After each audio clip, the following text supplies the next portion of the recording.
కేవలం ₹1,00,000 ఇన్వెస్ట్మెంట్తో మీరు మేధా ఇన్స్టిట్యూట్ బ్రాంచ్ని మీ ప్రాంతంలో ప్రారంభించండి. హాయ్ అండి. నమస్తే అండి. ఎలా నమస్తే. ఉన్నారు? రైటర్స్ తో వచ్చిన ప్రాబ్లం ఇదే అనుకుంటా.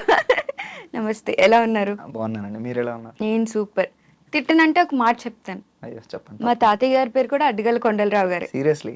అడ్డగల్ కాదు, sorry, Kondalarao. Okay okay. Kondalarao నేను. ఓకే. సో ఫస్ట్ టైం మళ్ళీ నేను వేరే ఒకరి దగ్గర ఈ పేరు అనేది విన్నాను, అది కూడా ఈ జనరేషన్ లో. మా తాతయ్య గారి పేరు నాకు పెట్టారండి. ఓ, మీ తాతయ్య గారి పేరు కొండలరావా? అయితే మనం ట్రేస్ చేయాలి, ఏదో మీకు మాకు ఏదో రిలేషన్ ఉంటుంది. లింక్ ఉండి ఉంటుంది. యా. సో ఫస్ట్ దేని గురించి మన కమిటీ కుర్రాల గురించి మాట్లాడదాం, రీసెంట్ లో కాబట్టి. మీ దానికి మూవీ కన్నా ప్రమోషన్స్ లోనే ఎక్కువ కనిపించారు. ప్రతి ఒక్కరు కూడా ఎటు చూసినా మీ కుర్రోళ్ళే కనిపించేవారు అనమాట. వెనకాల ఇంకొక కుర్రోడు ఉన్నాడని ఇప్పుడే మాకు అర్థమైంది. సో ఎలా వచ్చింది ఆఫర్, ఏంటి? అంటే నేనే కదండి, నాతో పాటు ఇంకొక రైటర్ కూడా ఉన్నాడు, సుభాష్ అని చెప్పేసి. ఇద్దరం కలిసి డైలాగ్స్ రాసాము. ఇది 2020లో కోవిడ్ టైంలో ఆఫర్ వచ్చిందండి. ఓకే, అంటే 4 years నుండి జరుగుతుంది ఇది. 4 years నుంచి. Okay. ఇన్స్టాగ్రామ్ త్రూ డైరెక్టర్ నేను రాసిన బుక్ చదివి, అండ్ తను కూడా అంటే వేరే రైటర్ యొక్క ఏ బుక్ పర్సనల్ మీరు రాసిన వాటిలో? వాస్తవికం అని చెప్పేసి నా ఫస్ట్ బుక్ అండి. అది 2020లోనే రిలీజ్ అయింది అది. బుక్ ప్లస్ నేను రాసే రైటింగ్స్ చూసి ఆయన నాకు మెసేజ్ చేసి ఇలాగా సో అండ్ సో సినిమా అనుకుంటున్నాము, అప్పుడు ఇంకా టైటిల్ పెట్టుకోలేదు, సో అండ్ సో సినిమా అనుకుంటున్నాము, మీరు రాస్తారా అని చెప్పేసి అని అడిగారు. అప్పుడు స్టార్ట్ అయిందండి జర్నీ. ఓకే, అంటే మీకు ఏ విధంగా ఇస్తారు ఇప్పుడు? అంటే స్టోరీ రాసే వాళ్ళు వేరు, డైలాగ్స్ రాసే వాళ్ళు వేరు కదా. మీకు ఏ విధంగా చెప్తారు? ఇన్ని రోజుల్లో ఇన్ని డైలాగ్స్ రాయాలి, ఇన్ని క్యారెక్టర్స్, అలా ఏమైనా చెప్తారా? అలా ఏముండదండి. స్టోరీ రాసేవాళ్ళు వేరు, డైలాగ్స్ రాసేవాళ్ళు వేరు అని కూడా ఉండదు. ఇద్దరు ఒక్కోసారి అంటే 2 jobs ఒకరే చేయొచ్చు. స్టోరీ, స్క్రీన్ ప్లే, రైటింగ్, ఈ 3 కూడా ఒకరే చేసే సందర్భాలు చాలా ఉంటాయి. ఇంత టైం లిమిట్ అని కూడా ఏముండదు. ఇప్పుడు సపోజ్ మనం ప్రొడక్షన్కి వెళ్ళిపోవాలి, ప్రొడక్షన్ తొందర పెడుతుంది అంటే చాలా ఫాస్ట్గా ఉంటుంది రెస్పాన్స్. అలా కాకుండా కొత్త డైరెక్టర్స్కి వాళ్ళు రెమ్యునరేషన్ ఇచ్చే స్టేజ్లో ఉండరు కొత్త డైరెక్టర్స్ యూజువల్లీ, అండ్ ప్రొడక్షన్స్ కూడా వాళ్ళ చేతిలో ఉండవు. సో అలాంటప్పుడు చాలా టైం ఉంటుందండి మనకి, ఎక్కువ టైం ఉంటుంది. ఆ స్టోరీ మంచిగా వచ్చే వరకు కూడా మేము రాస్తూనే ఉంటాం అనమాట. మీకు ఏ విధంగా ఇచ్చారంటే? మాకు మా డైరెక్టర్ గారు ఏం చేశారంటే కొన్ని సీన్స్ చెప్పేవారు, ఈ సీన్ ఇలా ఉంటుంది, ఈ సీన్ ఇలా ఉంటుంది, సో ఒక 2-3 వర్షన్స్ రాసుకురండి ఇద్దరు, అవుట్ ఆఫ్ దెమ్ బెస్ట్ తీసుకుందాం అని చెప్పేసి అనేవారు అనమాట. సో మేమిద్దరం రాసిన వర్షన్స్ మళ్ళీ ఆయన తీసుకుని క్లబ్ చేసుకునేవారు, ఏ పాయింట్ బాగుంది, ఏ పాయింట్ బాగాలేదు అని చెప్పేసి తీసేసి మంచివి తీసుకునేవారు. కొన్ని సీన్స్ అయితే మేమే రాసాం, సీన్స్ కూడా మేమే రాసాం. అంటే మీరు బేసిక్ గా గోదావరి అబ్బాయి కాబట్టి గోదావరి స్లాంగ్ పెట్టడం జరిగిందా, లేకపోతే ఇది డైరెక్టర్ గారి వ్యూ ఏనా? డైరెక్టర్ గారి వ్యూ అండి, ఎందుకంటే డైరెక్టర్ కూడా గోదావరి నుంచే, వెస్ట్ గోదావరి నుంచి.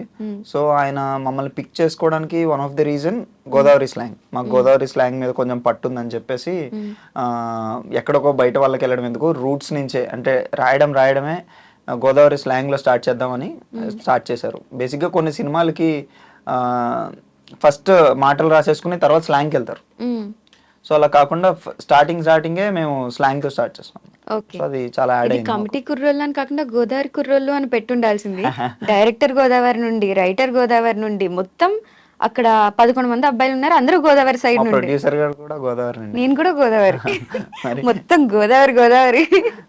అంటే గోదావరి కుర్రాళ్ళని కూడా పెట్టచ్చు, కాకపోతే ఇప్పుడు గోదావరి ఒక్కదానికే ఉండిపోతుంది. ఈ లాజిక్ అయితే మీకు అర్థమైందా? అందరూ గోదావరి నుండే ఉన్నారు తెలుసండి. అంటే వాంటెడ్ గానే పిక్ చేసుకున్నాం మేము, ప్రొడ్యూసర్ గారిని మేము పిక్ చేసుకోలేదు కానీ అటు సైడ్ అయింది కదా షూట్ కూడా. ఓకే, ప్రొడ్యూసర్ గారిని మేము పిక్ చేసుకోలేదు. ఓకే, బట్ మిగతా వాళ్ళందరినీ మేమే పిక్ చేసుకున్నాం గోదావరి. ఓకే. సో అంటే మీకు ముందే తెలుసా మీరు ఎన్ని డేస్ లో కంప్లీట్ చేయగలరు అనేది? వాళ్ళు డెడ్ లైన్స్ ఇస్తారా? అంటే మరి 4 years అన్నారు కదా, మాకు తెలిసింది ఏంటంటే ఇంతకు ముందు ఇంటర్వ్యూస్ లో 60 days to 70 days లో సంథింగ్ మూవీ ఫినిష్ అయింది అని. అంటే షూట్ ఫినిష్ అయిందండి. ఓకే, మేము ఆ షూట్ కి వెళ్ళడానికి అంటే ఒక ప్రొడక్షన్ మాకు కన్ఫర్మ్ అవ్వడానికి 4 years పట్టింది మాకు. ఓకే, చాలా ప్రొడక్షన్ హౌసెస్ తిరిగాం మేము. అంటే డైరెక్టర్ గారు లిటరలీ ఒక 100 మందికి నేరేషన్ చెప్పుంటారు. ఓకే. నేను యాక్చువల్లీ నిహారిక గారే ఇది లేదు అనుకున్నాను. నిహారిక గారు ఫస్ట్ ప్రొడ్యూసర్ కదండి. ఓకే, నిహారిక గారు బెస్ట్ ప్రొడ్యూసర్ మాకు. ఓకే, లాస్ట్ ఆవిడ వచ్చారనమాట. చాలా ప్రొడక్షన్ హౌస్ తిరిగి పూజ కూడా స్టార్ట్ అయ్యి కొన్ని వాటిలో మళ్ళీ ఆగిపోయి లాస్ట్ కి నిహారిక గారి చేతిలో. అందరు యాక్టర్స్ అందరు కన్ఫర్మ్ అయిన తర్వాత కదా ఇది. అవును. కానీ ఒక్కటి మెచ్చుకోవాల్సిన విషయం ఏంటంటే ఈ మూవీకి వర్క్ చేసిన ప్రతి ఒక్కరు కూడా ఫ్రెష్, సెపరేట్ డెబ్యూ వాళ్ళు, అంటే పెద్ద ఫేమ్ లేకుండా స్ట్రగ్లింగ్ లో ఉన్న న్యూ పర్సన్స్. బట్ ఇంత బెస్ట్ అవుట్పుట్ వచ్చి ఇంత సక్సెస్ అవ్వడం అనేది చాలా అంటే గ్రేట్. స్ట్రగ్లింగ్ లో ఉన్నవాడికి అంటే యూజువల్ గా ఆకలి ఎక్కువ వేసిన వాడికి తెలుస్తుంది అది అవును. మనం ఎలా ఇవ్వాలి అనేది. ఉమ్, సో ఇప్పుడు మనకి ఏ పని లేదు, ఒకడు ఎవడో రూపాయి ఇస్తానన్నాడు లేకపోతే పని కల్పిస్తానన్నాడు, అప్పుడే మనం బెస్ట్ ఇవ్వగలుగుతాం. ఉమ్, సో మా దాంట్లో ఉన్న 90% పీపుల్ అలాంటి వాళ్ళే. ఓకే. ప్లస్ మేము చేసిన వర్క్ షాప్స్ కూడా ఉమ్, లిటరలీ మాకు నిహారిక గారు ప్రొడక్షన్ రాకముందే 1 year ముందే మేము వర్క్ షాప్స్ చేయడం స్టార్ట్ చేసాం. ఓకే. వాళ్ళు సొంత డబ్బులతో డైట్ మెయింటైన్ చేసేవారు, వెయిట్ తగ్గేవారు, మళ్ళీ వెయిట్ పెరిగేవారు, ఇలా చేసేవారు అనమాట. సో అలా కానీ నిజంగా ఒక్కొక్కరికి హ్యాట్స్ ఆఫ్ చెప్పాలి, ఎందుకంటే చాలా కష్టపడ్డారు. అవును. ప్రమోషన్స్ లో కూడా అంత ఓపిక్గా ఊరూరు ప్రతిరోజు తిరిగి మీ పబ్లిసిటీనే సగం సక్సెస్ చేసింది అనుకోవాలి. అంతే కదండి. ఇప్పుడు మనది పెద్ద ప్రొడక్షన్ కాదు, నిహారిక గారిది కూడా చిన్న ప్రొడక్షన్, ఫస్ట్ సినిమా ఆవిడది కూడా. వెబ్ సిరీస్లు చేశారు, ఆవిడకి ఫేమ్ ఉంది, అన్ని పక్కన పెడితే పెద్ద ప్రొడక్షన్ కాదు. ప్లస్ మా దాంట్లో కూడా ఎవరు ప్యాడింగ్ ఆర్టిస్టులు కానీ లేదంటే పెద్ద పెద్ద అంటే బ్యాక్ ఎండ్ లో ఎవరు లేరు. ఉమ్, సినిమా అయ్యాక చాలా మంది వచ్చారు కానీ చాలా మంది కంగ్రాచులేట్ చేశారు, చాలా మంది అప్రిషియేట్ చేశారు కానీ ఓకే. బట్ బిగినింగ్ లో ఎవరు లేరు. సో ఆబ్వియస్లీ మేమే ప్రమోట్ చేసుకోలేదు. దట్టు మాకున్న బెనిఫిట్ ఏంటంటే 11 మంది హీరోలు, ఉమ్, 4 హీరోయిన్లు. అవును. సో ఇంతమంది ఉండడం వల్ల ఏ ఇంటర్వ్యూస్కి వెళ్ళినా మా వాళ్ళే కనిపించారు. అవును. యా, మీది ఫస్ట్ మూవీ కదా ఇది రాయడం కోసం. బుక్స్ మీద ఇంట్రెస్ట్ అనేది ఎలా వచ్చింది? అంటే ఈ రోజుల్లో పుస్తకాలు చదవాలన్నా చదవడం రాదు ఎవరికి. నాకు తెలుగు చాలా బావచ్చు, బట్ అసలు ఎక్కడ తెలుగు అనేది నాకు కనిపించకపోవడం వల్ల ఇప్పుడు చదవమంటే నేనే కొంచెం తడబడతాను అనమాట. ఒకసారి చదివి మళ్ళీ చదవగలను, కానీ ఒకటేసారి చదవాలంటే నేను కూడా చదవలేను. Okay okay. అలా ఎలా వచ్చింది అంటే మీకు interest అనేది? బుక్స్ మీద ఇంట్రెస్ట్ అని కాదండి, బేసిక్గా నేను ఏదైనా రాసుకునేటప్పుడు అంటే ఎప్పుడో నేను నార్మల్ బుక్స్ చదివినప్పుడు, నా అకాడమిక్ బుక్స్ చదివేటప్పుడు వేరే ఏవి డీవియేషన్స్ ఉండకుండా ఏదో ఒక యాక్టివిటీ పెట్టుకోవాలి మనం అనుకున్నప్పుడు ఈ రాయడం మొదలు పెడితే బెటర్ కదా మన థాట్స్తో అని చెప్పేసి అనే ఆలోచన వచ్చింది. ఓకే. ఆ రాయడం మొదలు పెట్టాక చాలా మంది అరే నువ్వు ఇన్స్టాగ్రామ్లో పెట్టు, ఫేస్బుక్లో పెట్టనేవారు. అవును. దానివల్ల యూజ్ ఏముంటుంది, మహా అయితే 10 లైక్లు వస్తాయి, మళ్ళీ లైక్ కొట్టలేదు వీడియో అని చెప్పేసి మనం ఫీల్ అవుతాం. ఇవన్నీ ఎందుకు అని చెప్పేసి నేను ఒక పుస్తకం రాద్దాము, అది ఎప్పుడో అంటే ఎక్కడో దగ్గర లైబ్రరీలో అలా ఉంటుంది మనం లేకపోయినా అని చెప్పేసి థాట్తో. ఓకే. అంటే బేసిక్గా రాసే వాళ్ళకి ఇలాగ ప్లేస్ కంఫర్ట్నెస్ ఉంటుందంట కదా. కొంతమంది చెరువుల దగ్గర, సముద్రాల దగ్గర రాయాలంటారు, కొంతమంది కొండ ప్రాంతాల్లో కూర్చుని రాస్తే వాళ్ళకి పీస్ ఉంటుంది, కొంతమందికి ఒంటరిగానే రాసుకోవాలనిపిస్తుంది. మీరు ఎటువంటి టైప్ ఆఫ్ పర్సన్? నాకు అలా ఏం లేదండి. ఇప్పుడు చెరువు దగ్గర కూర్చుంటే చెరువు మీద రాసుకుంటాను నేను. ఓకే, సముద్రం సిచ్యువేషన్ దగ్గర బేస్ కూర్చుంటే చేసుకుంటారు సముద్రం మీద రాసుకుంటాను. అలా చీకటి గదిలో కూర్చోబెట్టే చీకటి మీద రాసుకుంటాను నేను. అలా ఏం లేదు. అంటే ఇప్పుడు నేను మీకు ఒకటి ఇచ్చేసే సీన్, ఇది రాయ్ బాబు అంటే మీకు ఎలా ఉండాలి చుట్టూ పరిసరాలు? బాగా రాయగలగాలి మీరు అంటే? బాగా రాయగలగాలి అంటే బాగా రాయడం అనేది ఎప్పుడూ ఉండదండి. డైరెక్టర్కి నచ్చితే బాగా రాసేవనే అర్థం. ఉమ్, ఇప్పుడు మీరు నా డైరెక్టర్, మిమ్మల్ని నేను ఇంప్రెస్ చేశానంటే బాగా రాసినట్టే. ఉమ్, వేరే డైరెక్టర్కి నచ్చకపోవచ్చు అది. ఉమ్, సో అది బాగా రాయడం అనేది మనిషి బట్టి ఉంటుంది. ఉమ్, సో ఇప్పుడు 10 మంది ఆడియన్స్ ఉన్నారు, 10 మంది ఆడియన్స్లో 9 మంది ఆడియన్స్కి సినిమా నచ్చింది, ఒకడికి నచ్చలేదంటే సినిమా అద్భుతంగా ఉన్నట్టే అక్కడ. ఉమ్, కాకపోతే ఆ ఒక్కడికి నచ్చలేదని బాగాలేనట్టు కదా అలా. ఉమ్. అలా మీరు బాటసారి అని ఒక బుక్ రాశారు కదా, మాటసారి అని ఇంకొక బుక్ రాయండి ఏ విధంగా మాట్లాడాలి. ఎందుకంటే మీరు మాట్లాడేది చాలా పర్టికులర్ గా ఉంటుంది అనమాట, ఎక్కడ దొరకకుండా చాలా క్లియర్ కట్ గా మాట్లాడుతున్నారు.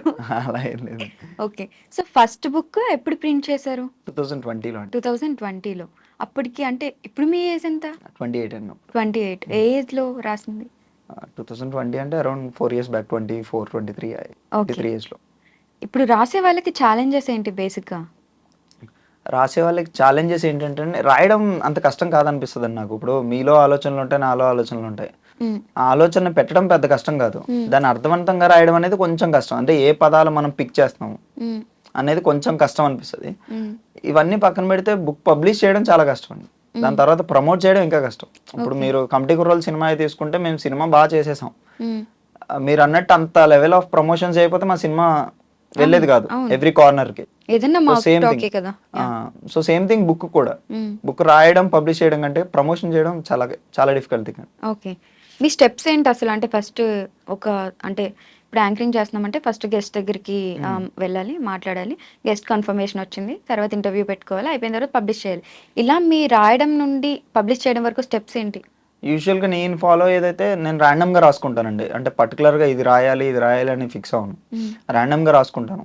రాసుకున్న తర్వాత సపోజ్ ఒక 100 poems రాసుకున్నాను అనుకోండి, నేను ఒక బుక్ చేయాలనుకుంటున్నాను, దాన్ని ఒక out of them best pick చేసుకుంటాను నేను. ఆ పిక్ చేసుకునేవి కూడా నేను ఆడియన్ అయితే నేను ఒక బుక్ స్టాల్కి వెళ్తే ఒక పలానా బుక్ తీసుకుని ఒక పోయట్రీ చదివితే నాకు నచ్చుతుందా అనే పోయమ్స్ మాత్రమే తీసుకుంటాను. ఓకే.